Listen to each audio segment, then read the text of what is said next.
He led you to humble you and tested you. That's another thing that we have taught, Deuteronomy 8:2, all these years, that God tests His people.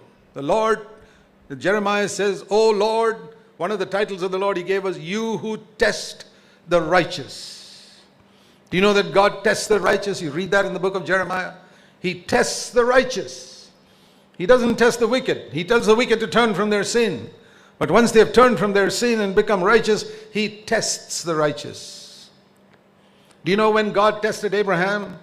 When he was 75 years old and he was in the land of his parents, the Lord tested him saying, "Will you leave that and follow me to a land which I won't tell you where it is, but you just follow me?"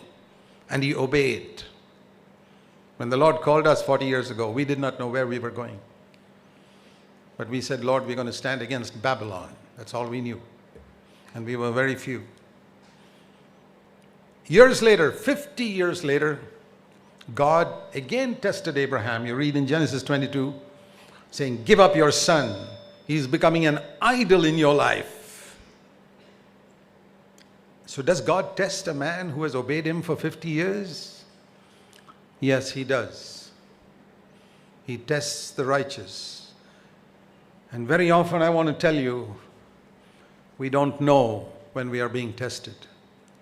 Sometimes the test is over before we realize it. God doesn't announce, "Tomorrow morning is the final examination." No. It's not like these earthly schools and colleges. What He'll tell you was, "By the way, we tested you this morning. You didn't realize it, but you failed. That was a test, what you went through yesterday." That is how God's tests are. He does not announce it. He tested you for 40 years. And the purpose of that testing is also mentioned here in Deuteronomy 8:2. To know what was in your heart.